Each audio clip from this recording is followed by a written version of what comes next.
IBC, by the way, it's an abbreviation, okay? It stands for Introduction, Body, and Conclusion. Um, there's a there's a long training than 2 hours on presentation skills only, but I'm just going to pick up some of the important key elements from a presentation, creating a presentation point of view. Okay? What it means is when you introduce your content, okay, you've got to have an opening hook line, if I may say that. Okay. Now, what is the opening hook line? It could be a compelling question, it could be a fact, it could be a quote or a story or an anecdote from your professional or personal life. It could be anything.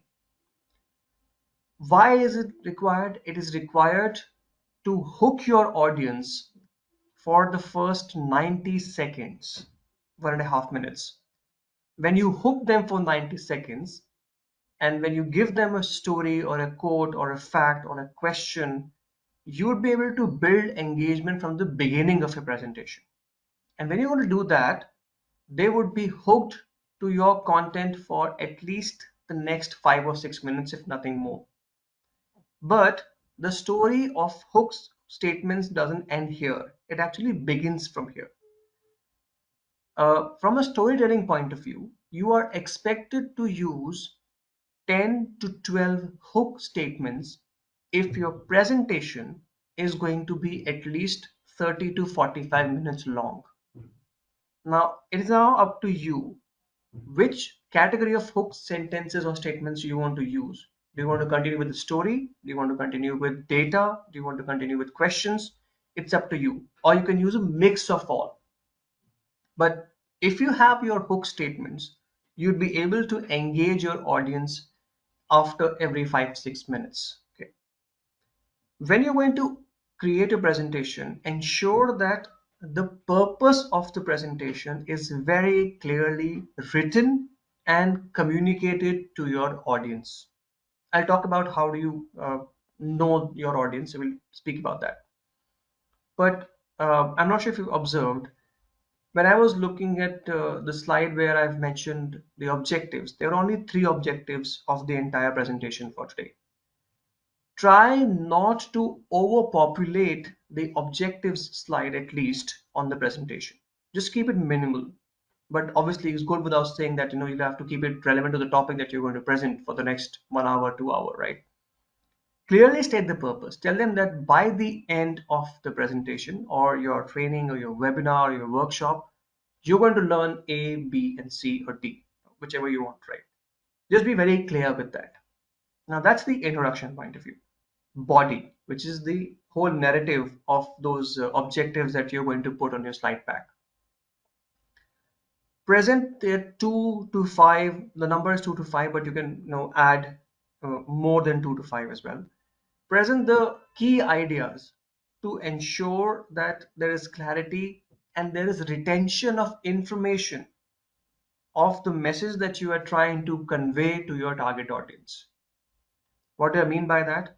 See, we get a full PowerPoint slide, when we start creating slides. By the way, this is PowerPoint. There is another tool that I use. It's called Canva, which is very similar to creating PowerPoint presentations, but it does a lot of other things. And that is a fantastic tool to bring your creativity to the fore when you are creating presentations, at least, right? So give it a shot. It's called canva.com. It's free. uh, from a login point of view, there's no need for you to pay for it, but there are some pictures and videos and images which are paid.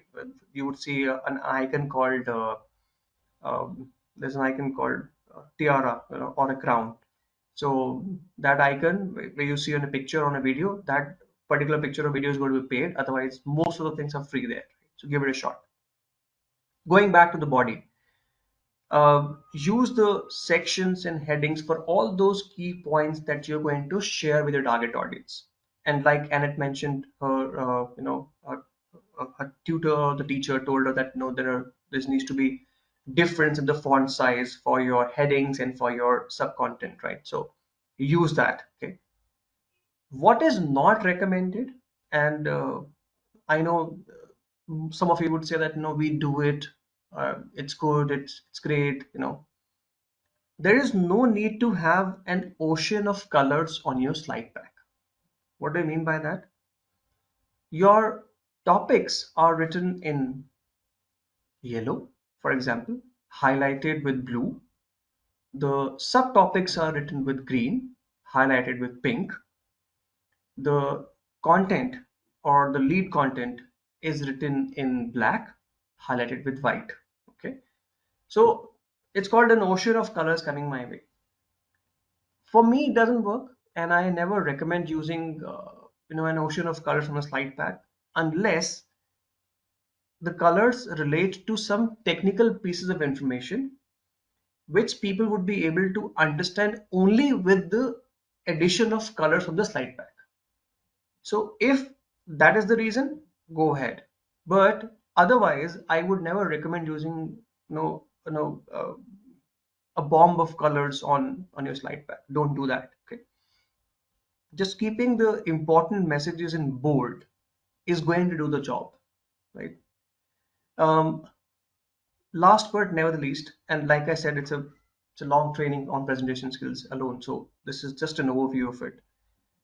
When we conclude our presentation, when we are towards the end, briefly revisit the key points that you have covered in your entire presentation. So what do I do? I keep the slide of the agenda same for the end of a presentation, right? And then I talk about what we have covered in the agenda, right? And that gives people a reminder of what they have been going through for the last 1 hour or 2 hour or an entire day. But when you briefly revisit, it goes without saying that you will keep some time for questions, you will take questions, you will answer those questions in between that.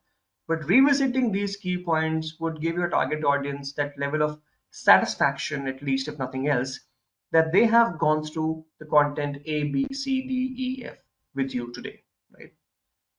Last but never the least, tell your audience what do you want them to do with the pieces of information that you have shared with them today.